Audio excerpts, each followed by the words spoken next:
Dans le secteur balte, la situation s'est considérablement aggravée hier lorsqu'un drone russe Gerbera, une réplique en bois du Shahed à faible signature radar, a traversé le territoire biélorusse directement dans l'espace aérien lituanien, pénétrant la capitale, Vilnius, avant de s'écraser dans une zone d'entraînement militaire. Le drone, transportant environ 2 kg d'explosifs, a été localisé après plusieurs jours de recherche impliquant les forces armées lituaniennes et les unités de coordination du renseignement de l'OTAN.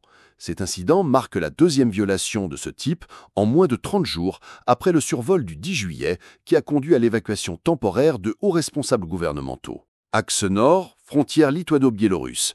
La trajectoire d'entrée du drone aurait exploité des failles dans la couverture radar à basse altitude le long d'un corridor au nord-est du point de passage de Medininkai, un secteur précédemment évalué par l'OTAN comme vulnérable aux drones lents à basse altitude.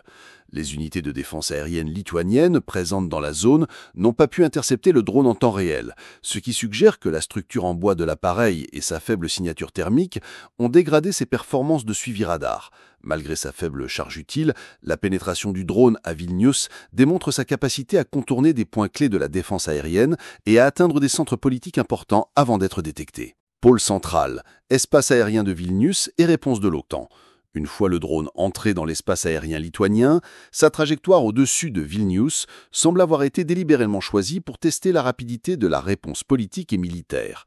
Les autorités lituaniennes ont déclaré que la destruction du drone n'était pas le résultat d'un engagement direct, mais plutôt celui d'un crash, soulevant des questions opérationnelles quant au déploiement rapide des avions de surveillance aérien de l'OTAN depuis Šiauliai et les bases alliées en Pologne. Des sources de renseignement indiquent qu'il ne s'agissait pas tant d'une attaque cinétique que d'un test en conditions réelles de synchronisation du commandement et du contrôle au sein du réseau de surveillance aérienne balte de l'OTAN. Axe sud, message psychologique et politique.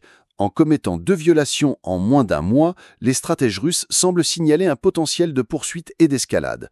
Le choix du modèle Gerbera suggère une tentative délibérée de tester non seulement les limites de la détection des équipements, mais aussi les frontières politiques, afin de déterminer si des provocations répétées de faible intensité peuvent compromettre la posture de dissuasion perçue de l'OTAN, sans déclencher de riposte au titre de l'article 5. Implications sur le flanc Est, Pologne, Lettonie et Estonie. Cet incident a déjà donné lieu à des vérifications de l'état de préparation de la défense aérienne dans le secteur polonais du corridor de Suwałki, où des unités conjointes lituano-polonaises surveillent l'étroite liaison terrestre entre la Biélorussie et Kaliningrad. La Lettonie et l'Estonie ont également augmenté la fréquence de leurs patrouilles aériennes de leur zone frontalière avec la Biélorussie, anticipant le déploiement de tactiques de reconnaissance-tir similaires plus au nord, afin d'accroître la pression sur le réseau de surveillance intégré de l'OTAN.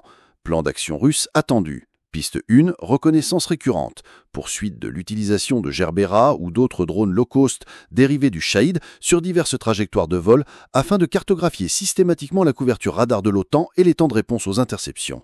Piste 2, couplage transformationnel. Coordination des vols de drones avec des actions synchronisées de guerre électronique ou cybernétique afin de dégrader davantage la connaissance situationnelle de l'OTAN lors d'incursions réelles. Piste 3, escalade avec des charges utiles plus importantes. Transition des vols de test à faible rendement vers des drones de plus grande capacité, targetant des infrastructures critiques comme des nœuds ferroviaires ou des nœuds de défense aérienne dans les capitales baltes. Si la position officielle lituanienne présente cet événement comme imprudent et non comme un acte de guerre, la réalité est que la Russie a démontré sa capacité à déployer une plateforme armée au-dessus d'une capitale de l'OTAN avec minimum d'interférences. Cela déplace le débat au sein de l'OTAN de la question de savoir si le flanc Est est exploré à la question de savoir à quelle vitesse les tactiques de surveillance aérienne, la couverture radar et les protocoles de réponse conjointe peuvent être adaptés pour combler des lacunes exploitables avant de les tester à nouveau, peut-être dans un scénario conçu pour un effet politique et psychologique maximal.